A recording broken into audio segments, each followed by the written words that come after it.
Sir, രണ്ടാമത്തേത് അഭ്യസ്ത വിദ്യരും തൊഴിലിനായി വിവിധ പരിശീലനങ്ങളിൽ ഏർപ്പെട്ടിരിക്കുന്നവരുമായ ചെറുപ്പക്കാർക്ക് ഒരു പ്രോത്സാഹന സഹായം എന്ന നിലയിൽ പ്രഖ്യാപിച്ച് നടപ്പിലാക്കിയ മുഖ്യമന്ത്രിയുടെ കണക്ട് വർക്ക് സ്കോളർഷിപ്പ് എന്ന പദ്ധതിയാണ്.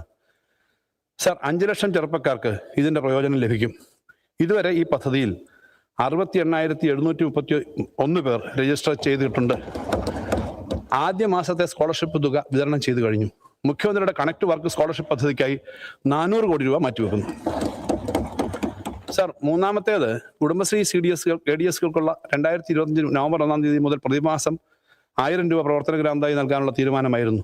19,470 ADSകൾക്ക് ഇതിന്റെ പ്രയോജനം ലഭിച്ചു തുടങ്ങി. സർ, തൊഴിലാളികൾക്കും കൃഷിക്കാർക്കും മറ്റ് അധ്വാനിക്കുന്ന ജനവിഭാഗങ്ങൾക്കും കരുതലാവുന്ന ക്ഷേമ പരിപാടികൾ പ്രഖ്യാപിക്കാനും നടപ്പിലാക്കാനും അവരുടെ സർക്കാർ അധികാരത്തിലിരിക്കുമ്പോഴല്ലേ കഴിയൂ. മറ്റാർക്കും കഴിയാത്തതുകൊണ്ടാണ് ഞങ്ങൾ ആ ഉത്തരവാദിത്വം ഏറ്റെടുക്കുന്നത്. സർ, ഇക്കാര്യം ക്ഷേമ പെൻഷനുകളുടെ ചരിത്രം എടുത്താൽ പകൽ പോലെ വ്യക്തമാകും. ആരാണ് അവ തുടങ്ങിയത്, ആരാണ് അവ ഘട്ടം ഘട്ടമായി ഉയർത്തിയത് എന്നൊക്കെ ഈ നാടിനറിയാം. മുഖ്യമന്ത്രിയുടെ പത്രസമ്മേളനത്തിൽ സാമൂഹ്യ സുരക്ഷാ പെൻഷനുകൾ, ക്ഷേമ ബോർഡ് പെൻഷനുകൾ, സർക്കാർ സർവകലാശാല പെൻഷനുകൾ എന്നിവ നിലവിലെ 1,600 രൂപയിൽ നിന്നും പ്രതിമാസ നിരക്കിൽ നിന്നും പ്രതിമാസം 2,000 രൂപയായി വർദ്ധിപ്പിക്കാമെന്ന് പ്രസ്താവിച്ചിരുന്നു.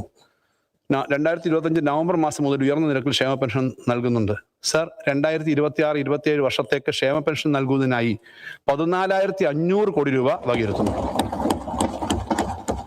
സർ, അംഗനവാടി വർക്കർമാർക്കും ഹെൽപ്പർമാർക്കും സാക്ഷരതാ പ്രേരകന്മാർ, ആശാ വർക്കർമാർ, സ്കൂൾ പാചക തൊഴിലാളികൾ, പ്രീ പ്രൈമറി അധ്യാപകരും ആയമാരും തുടങ്ങി ഹോണറേറിയം വർദ്ധിപ്പിക്കുന്നതിന് തീരുമാനിച്ചിരുന്നു. ഉയർന്ന നിരക്കിലുള്ള ഓണറേറിയം നൽകി തുടങ്ങി. ഇവരുടെ ഓണറേറിയത്തിലും വേതനത്തിലും കാലോചിതമായ വർധന വരുത്തേണ്ടതുണ്ട്. സർ, ഇവിടെ ഒരു കാര്യം പ്രത്യേകം എടുത്തു പറയേണ്ടതുണ്ട്. കേന്ദ്ര സർക്കാരിന്റെ സ്കീമുകളിൽ പണിയെടുക്കുന്നവർക്ക് കേന്ദ്രം ദശാബ്ദങ്ങൾക്ക് മുമ്പ് നിശ്ചയിച്ച ഓണറേറിയമാണ് ഇപ്പോഴും നൽകുന്നത്. ആനുകൂല്യങ്ങൾ ഇതിനിടയിൽ പലതവണ കൂട്ടി നൽകിയ സംസ്ഥാനത്തിനെതിരെ സമരം ചെയ്യുകയും കേന്ദ്രത്തെ പുകഴ്ത്തുകയും ചെയ്യുന്ന സംഭവങ്ങൾ ഇവിടെ അരങ്ങേറുകയുണ്ടായി. കേന്ദ്ര സർക്കാരിനെതിരെ കേരളത്തിലും ഡൽഹിയിലും സമരം നടത്തുന്നതിനെ കുറിച്ച് ബന്ധപ്പെട്ടവർ ആലോചിക്കണം. അതെന്തായാലും സ്കീം വർക്കേഴ്സ്